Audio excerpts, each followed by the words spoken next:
40 minutes. That is all it took. On the 8th of March, MK Party MP Crosby Vusi Thulani Shongwe walks into a security company office in Morningside, Durban. His own vehicle tracker logs it. In at 13:13, out at 13:53.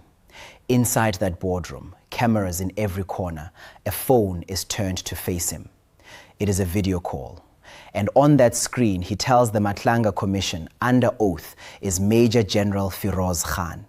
What is wrong, bro? What did I do to you? You are suffocating me. Shongwe says the general's hands went to his neck. His eyes were red, as if he had been crying. And then the offer. A security tender check, 2.2 million rand, every single month. Then cash, 10 bar, 10 million rand. 3 bulletproof tinted BMWs parked in the yard outside. And on Friday, chocolates.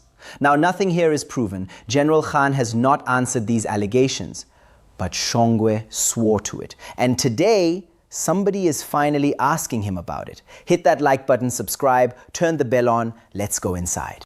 A few things with you. You are a member of Parliament, correct? Yes, I am.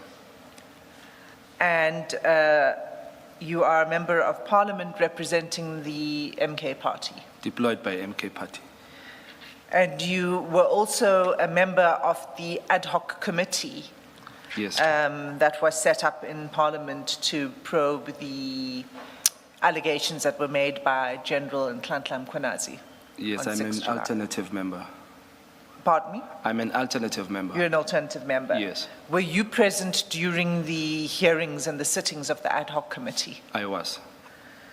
And the reason, I just want to just begin with the purpose of your evidence today. You raised questions, many questions during the sitting of the ad hoc committee, but in particular, and what's of relevance today is that you raised questions concerning allegations against Major General Feroz Khan. Is that right? Correct. And as I understand, the evidence that you want to speak to today is what followed, incidents that followed these questions that you raised in the ad hoc committee. Is that correct? Correct. Okay, so let's go to the statement. But as we continue, at that time when the name General Khan was mentioned, I had not focused on him. I was busy on the other names mentioned by General Mkhwanazi. But fast forward later, we have a meeting, a virtual meeting, it was on a Monday at night. Lana Corner, we discussed these names. Because of time that we were given and allocated to ad hoc, we then said, no, some of the names have to give us submission in writing. Some may come in and then we question and probe these things. But we had an argument when it comes to Igama Khan on a later stage where now the other political parties strongly saw EFF by Honorable Malima pushes back, there's no need to call Igama General Khan. This is where now Honorable David Skosana is the one who mentions the name and gives supporting statements on why should the name be there. That drew my attention as well, because the level of business as members of MK in getting information, if I may divert a bit, we in the ad hoc, we are not the same as here, where you've got resources, where you have investigators, security and all that. We don't have such. We only have few support staff, secretary and few evidence leaders, and that's it. So any matter you bring on the table, it's up to you as a member of Parliament that you get information. So at that time, I was not privy to that information which Honorable David Skosana had, supported by Honorable Nomvalo. They punched the name. I was not supportive on that day. If you can check the video, I didn't even talk much on that day. But the level of embarrassment that was pushed on our name,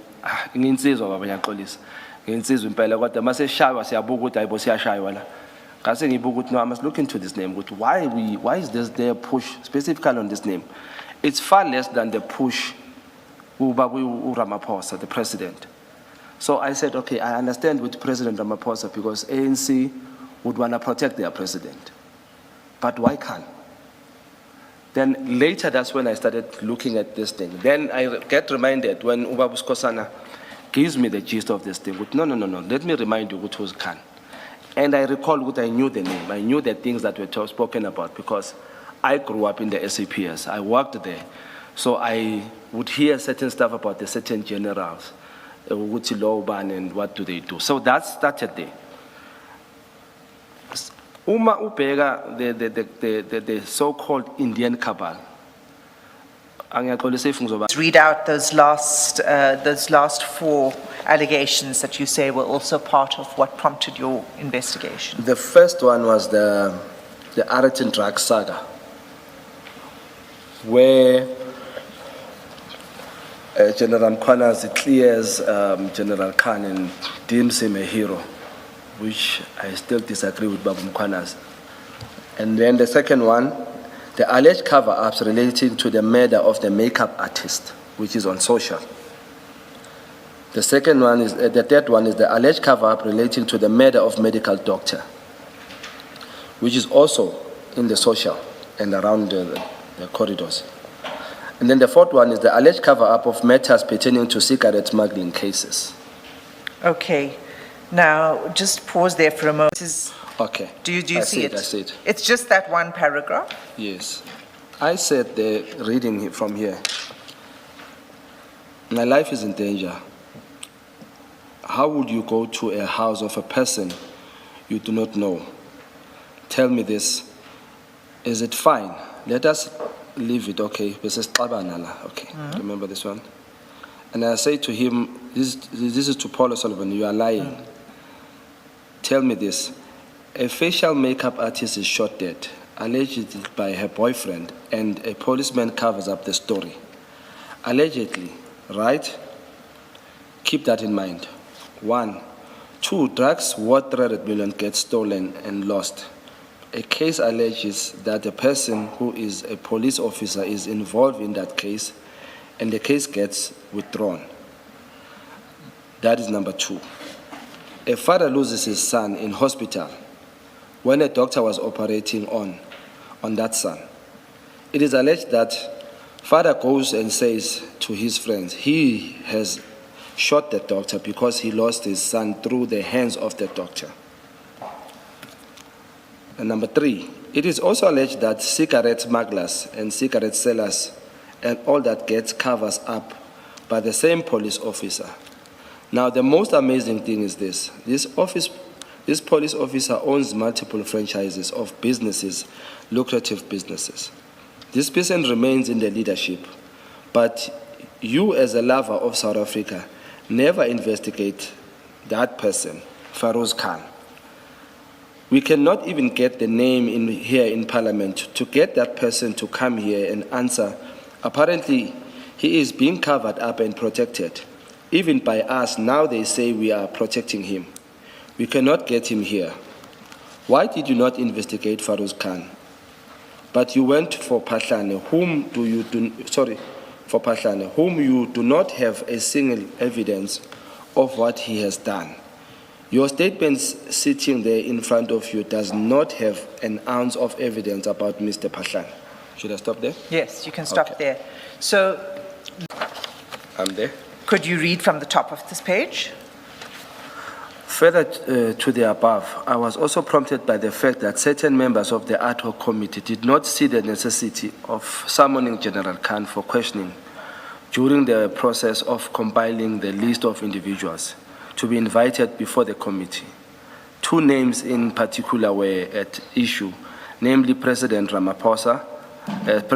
Ramaphosa in relation to Phala matter and General Khan.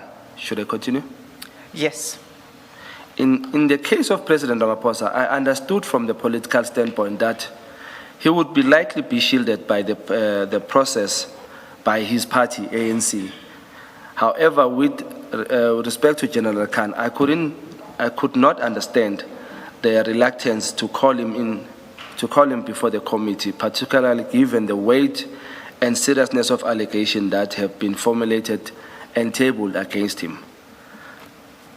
Yes, so you've given us quite a detailed explanation of those Yes. paragraphs, so you can move on to the next. I was further prompted by the allegation that General Khan is a multimillionaire and a businessman of considerable means, yet he seeks to remain in employment within the SAPS, specifically within the intelligence division. This raises serious question as the motivation behind his continued presence in such a sensitive and strategically significant position within the services. So then I flew to Durban for this one. Okay, and to be clear, that the request for you to go to Durban was the call you received from the former President Zuma's PA? Yes.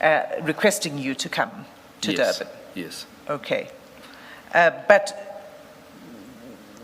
who made the request for the meeting that took place on the 8th of March? Because the meeting was not going to be with President Zuma, No. right? I will explain later that part of President Zuma in the meeting, because I later find out that he was not even aware himself why I'm going there. But the call was made by Sislondiwe to me, Right. saying that there's two gentlemen that came and they had requested to see me. They also requested Gubaba to see me. She's the one who told me to come, and then I went. Okay. Yes. And then in 2.3.2, you explain who the two gentlemen are. Yes. And who are they? It was Yusuf Gachi and Imran. I don't know in Imran's surname. Gachi, that said his name to me. Okay. Yes. Just before we leave this page, you'll see it's dated 8 March 2026. Okay. Okay. And Which is the day? At 10:32 in the morning, she says, "Morning, Imran, he will be landing at 11:40 a.m." Is that the time at which you were due to land? I think that's the time I had given her that I'll be landing, but I didn't land at that time. I landed far later than that. Okay, we'll Yes. come back to that. Were you delayed? I was delayed. Okay. And then the next message says, "Please share address so we can come straight to you when he gets to town." Do you see that? On page, which It's page? still on page 35. 35. Yes, I see. And then he shares an address. Yes. And the address is an address of a place called DRK Tactical, 207 Montpelier Road. Is that where you had your meeting? This is where I had the meeting, and I confirmed this because I had checked unfortunately when I got there, my phone was off, but my tablet was on. So when you check your timeline, it tells you exactly where you were. It gives me exactly this address. And when I check the pictures that comes on the Google, it's exactly the house I was at. Okay. Let's get back to your statement. And at what time was this meeting? I'll check on my time, but it was like 13 something on it says on my timeline when I arrived there. If you can check on page 42 on the bundle. Where is it? You're talking about the vehicle trackers. Yes, it gives exact time. Page 43. Yes, 42. It Page says 43. 13, DRK Tactical. it's 43, Commissioner. Page 43, yes. Yes, it's 13:13, and I was there until 13:53. That's when I arrived there. Shongwe, what is DRK? Is it a security company? It's a security company. Yes. Thank you.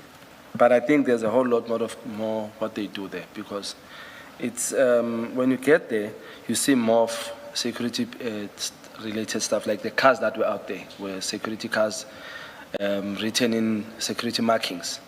But the office doesn't have anything that says security. It says tactical only. Thank you.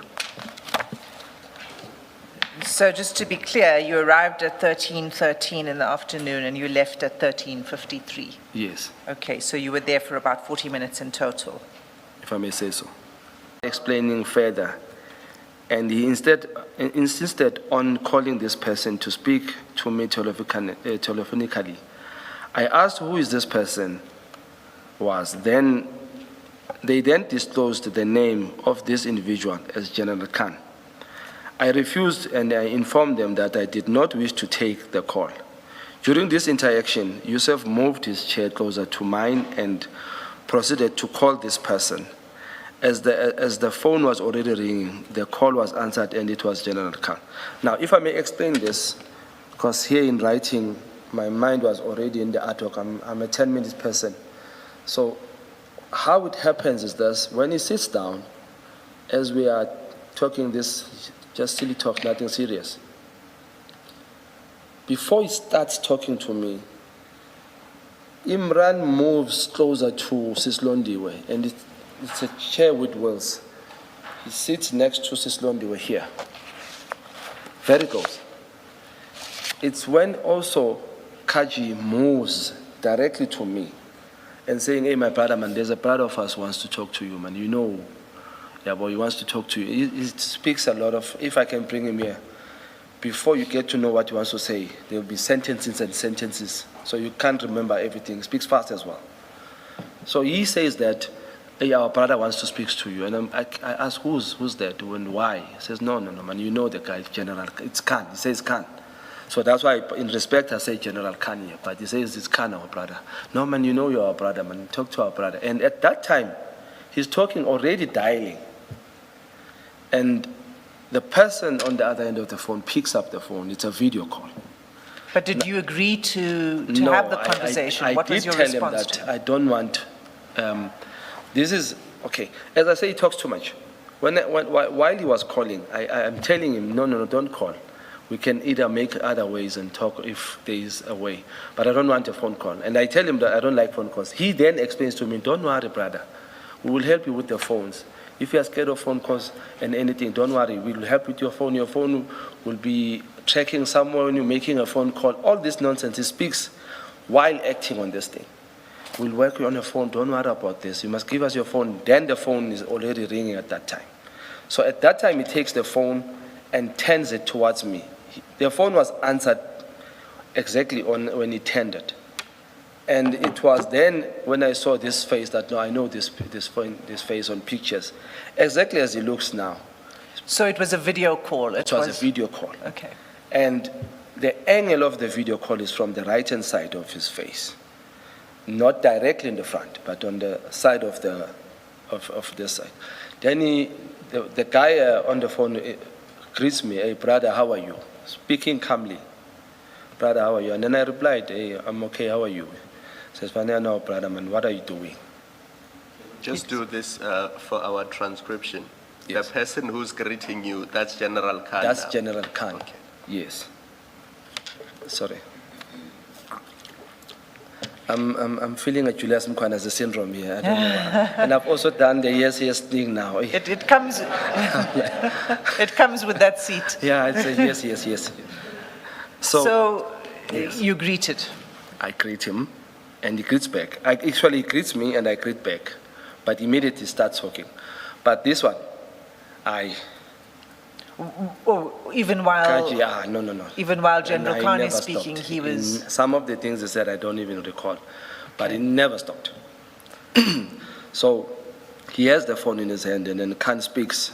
At the time when Khan speaks, he starts saying, "Brother, what are you doing? Why are you doing this to me?" The conversation was in that line. "Why are you doing this to me? And what did I do to you?" And I replied, "No, I'm not. You did nothing to me. In fact..." But what was he referring to when he says, "Why?" I knew what he was referring to. That's why I didn't bother to ask. I knew already what he was referring to, because now this is happening very fast, and I can't really focus on my daughter. Okay, what is really happening here, and how should I tackle this? But I decided, let me push in and then just finish this thing and move away from it. So I said, no, I'm doing nothing to you. I was referencing you, your name in this thing. I'm not looking for you. You even know that we won't call you on the ad hoc. You are voted out that you won't come. So it was just a matter of me referencing. No, brother, you are killing me. Then he touches his neck, you are suffocating me. And his eyes are now turning red. If I may say, he was crying. But I just decided to, let me look at this and understand. What times we are asked questions about him on Sarah Jane Trent, Paul Sullivan. I had forgotten that I'd asked General Masemula as well. But prior those days when I kept on punching that question, Uguti, how did you, Paul Sullivan and Sarah Jane Trent, establish who to investigate? Because I was probing Uguti, when it comes to General Pahlani, they already had proof of the sound system. And he answered to Paul Sullivan, he loves South Africa, that's why he's investigating. So that's why I asked him, as a lover of South Africa, how do you then generate who you want to target? Where you see the allegations of General Khan are so many, but you focus on Pahlani. That is the issue. So on those days, I was getting phone calls with everyone. And people that I know, people that I may not know sometimes, and pass on the street, they finally to tinted. This Khan you don't touch. He deals with abantu abaronga kakhulu. I got so many of those in a way that I started to take note to okay, now I've put my life in danger with this thing. But the day this happened, it was when I asked Babu Paul Sullivan. That is when I got a number of people when I walk in the streets. Some people even that I don't even know in the airport will say, hey, Mfalagit, uzbhekela. But siyabonga into enenzile. Nimkhonto and all those things. So I noticed okay, when he speaks with Nyamkhama, I knew exactly what sikhuluma ngani. The topic to me was clear. Okay, sila kulento manje. And what I must do is to understand how do I escape being here, so that ngazifaka inkingeni. And at the top of page 10, where you say you told him that you were merely referencing his name, were you referring to what you said to Mr. O'Sullivan? Yes, you I was were referring investigating Pahlane, but why not Khan? That's what you meant by saying I was merely referencing your name. Yes, I was referring to that because the situation was very fast. I won't lie about it. But one is forced to think fast out of the box in that situation. How do I calm the situation here? Because we came there without bodyguards, without any weapons or anything. So one has to make sure that I don't allow this to escalate. Because should it be I allow it to escalate or I become violent, it might turn on me. And at that time, if I may say, while we were sitting, the number of people in the yard, they are no longer one person. Because where Kaji is sitting, there's a window behind him. And I could see my car, I could see a couple of men around that space. So one has to think fast to go to, okay, let me just keep this situation calm, then we'll exit Sizwe and Eland and we'll see how we handle this matter. So that's why I say to him, no, I'm not targeting you, I was referencing your name. I know my targets. This one, this is where he also says, yeah, I know your target, you're targeting Mkhwanazi. Mr. Kaji, constantly talking. So this is where he also says, yeah, I know you're looking for Mkhwanazi, I can hear your questions. Then this one says, Norman, come, let's meet, let's have a talk, come, let's talk. We can look after you, let's talk about some things. He says it as well. But this one then takes over the conversation of the taking care of me. Okay. Can you read the next paragraph? I quickly want to check something. Yeah, it was there. While we're still conversing, Yusuf turned the phone to face himself and asked, where in Sentin? General Khan responded, in the apartment. Yusuf then ended the call and continued speaking to me. Remaining close to me, he said, stop this. You are our brother and we can really take care of you. There is a security tender at Checkers worth 2.2 million every month, and we can give it to you. I replied that I do not operate in that manner. He insisted that he could arrange 10 bar in cash for me, and I said it was fine, that we can talk up on Friday. Okay. So this second part of the conversation, an offer of a tender, what did he mean? Did he mean that, I mean, are you in the security business? So why would he offer you a security tender? Let me put it how I perceived it. Because prior, when we are talking, and he's talking too much on the issue of phone, there was an instance in this talking where he asked for my number, Yusuf Kaji. And I constantly said, no, I don't want you to have my number. So I noticed that me pushing back constantly doesn't get this guy to back off. So this is the type of a person, you agree to everything, then you live like that. This is what I started deciding to, okay, let me work on this, because now he says, you give me the tender of 2 million of security. And I said, no, I don't operate like that. So to him, maybe he thought no, in book form, this will get me arrested or whatever, in a way. To him, he thought I'm saying that. That's why he changes the subject to say, no, we can get you cash then. 10 bar, we can get you 10 bar, we can arrange it. In that, the thing is, I forgot to write it here. In that statement, this is where he even promised me there were 3 BMW cars that were window tinted and bulletproof. He then promised me, would we even give you this car with protection? Where were those? In the yard, parked next to my bike. In the yard, okay. Yes, in the yard. So he pointed at them? Pointed at them. Even when we went out as well, he was walking me out on the window. He said, "Do you see, all these cars are safe." I was no longer interested in listening, but my focus was leaving. So I had agreed to say, okay, no, about the 10 bar, we'll talk on Friday. That is what I said, because I wanted to get them to say, okay, fine, let's meet wherever we're going to meet and talk. Then as soon as I started agreeing, I just noticed the change of tone and the character of the body. Now I think they feel calm with I'm with them. Then I decided, okay, this is where I'm going to take this thing. This is where they then, if I may recall, at the same time I stood up, I wanted to leave, and then he said, no, sit down, man, I want to tell you something. There's a brother of mine upstairs who has information, because we see your line of questions are more asking about Mkhwanazi. We have something on General Mkhwanazi, we can give it to you. Okay. And he spoke fast, he spoke about the helicopters and a lot of stuff that I was not interested in listening. Okay. Sorry. I see that for 10 bar you have a bracketed explanation, 10 million rand. Yes, the language 10 bar is 10 million. Thank you. Can you read the next paragraph into the record? This is now where you're talking about what you just said about that he seemed to intimate to you that in fact the person you're really looking into is General Mkhwanazi. Yes. Okay. Imran then, this is when we were standing up. Imran then offered to bring us something to drink and returned with a bottle of water. Yusuf then said, in the line of your questions, I see you don't want General Khan, you want Mkhwanazi. I can give you information on Mkhwanazi. My brother upstairs has information on him. I did not respond to this statement. Instead, I requested to leave. As we were walking out, Yusuf said we must wait a while as the brother was coming. We waited next to the signage, and a man of approximately my height or slightly taller and muscular build came down to the stairs. Yusuf took this individual and me back to the boardroom, leaving Londi and Imran by the reception. And if I may say, I think Londi also continued to live here, and asked him whether he still had information on Mkhwanazi and the helicopter, to which he responded yes. Yusuf then instructed him to locate the information and stated that he would give it to me on Friday when we meet in Sandton. Okay. Can you read the next paragraph? Okay.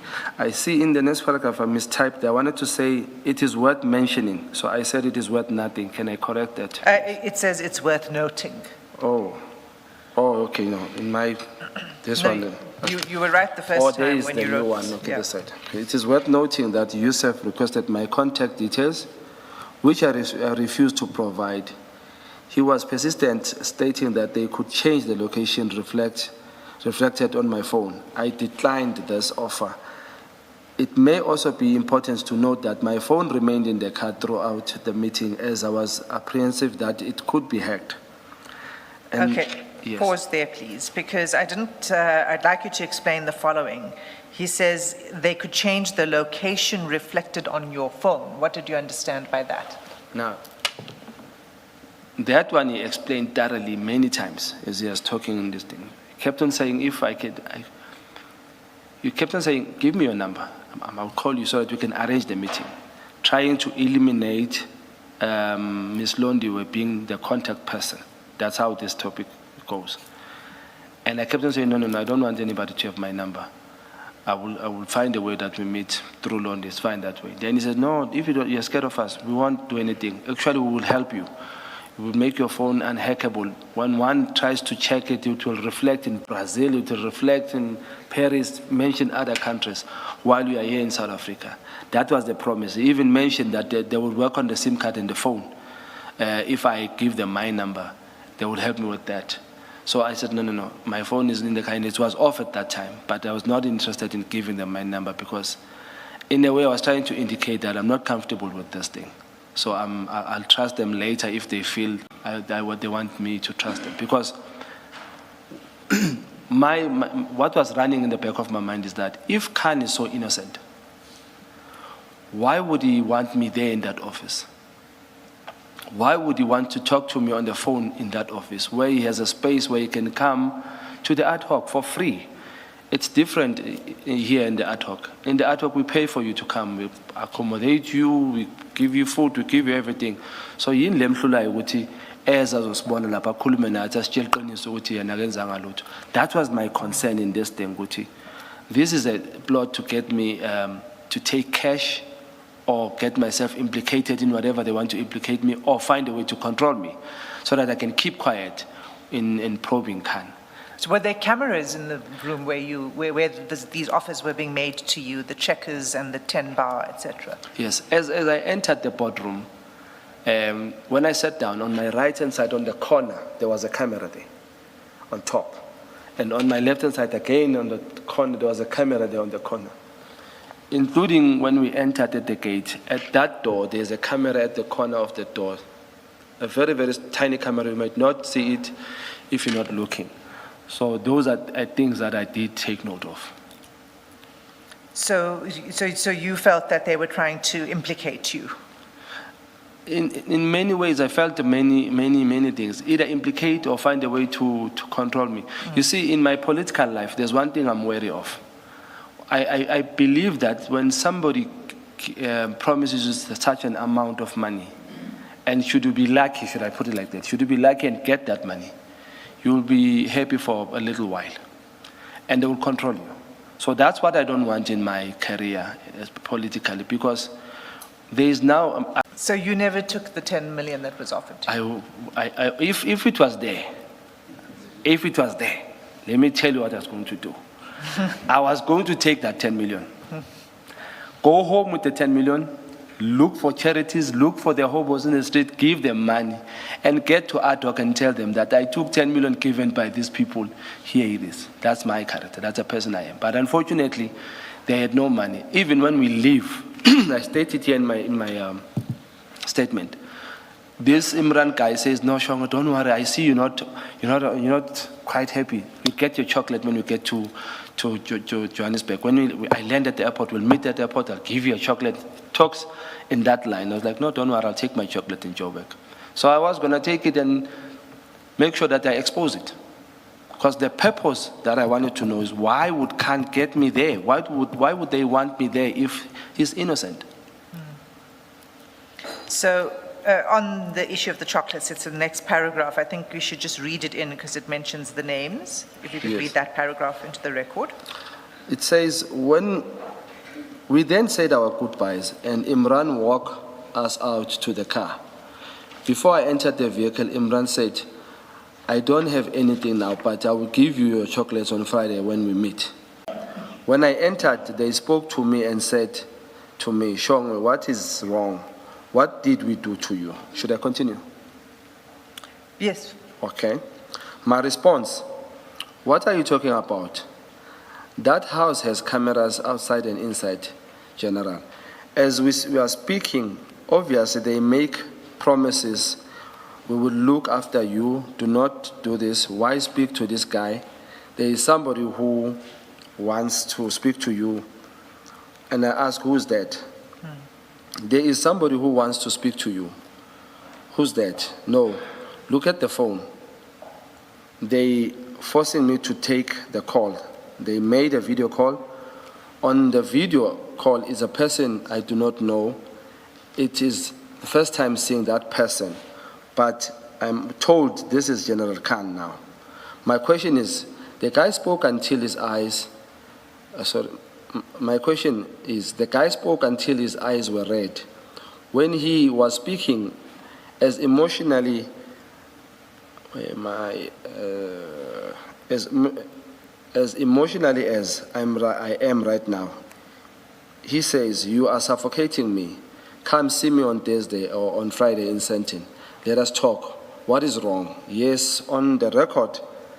Yes, on the record, I do not see there is anything wrong in that, because that is how we politicians get information.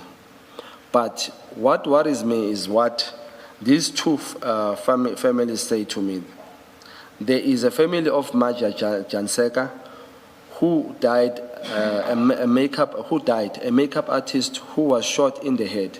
The family says this case, somebody walked on the case, and allegation is that General Khan covered for these murder cases.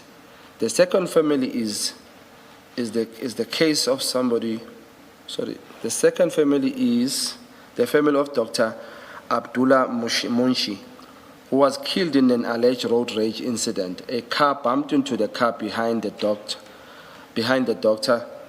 The doctor went out and he was shot. But on the street, it was said that the father of the son who went to the hospital and died had the hands on that doctor. It is the one claiming that he killed that doctor for revenge. And again, General Khan's name comes out there, and it is said that to me that he is the one who who is the protector. Now, General, it is alleged that we here in Parliament, the ad hoc, we will not see that person sitting where you are sitting, because he claims he is protected. He claims all of us are taking something from whoever he says it is true. I will not reveal my sources. I had left that thing, but when I was in that house, that prompted me. If General Khan is, if he is as true as he says, yeah, he is. Why is he not applying to come here and clarify his name? Think of the cigarette guys. You link them with many allegations, including the drugs, how unsafe they are. If I may recall back, there was a time when I went to Kgoshi Mampuru. A night before, we were questioning Kat Matlala, if I may transverse the space. A night before, I questioned Kat Matlala, which was on Wednesday. I drove out to Tembisa to see one of my pastors, Umabus Melan. When his daughter was opening the gate, I got hijacked. And my car was taken into the car at the back, and we drove off with those two people, with the daughter as well. Fast forward, the case is opened. And the case is opened as kidnapping and hijacking. Now, I asked the police, why do you specify it like that? Because it sounds in a way.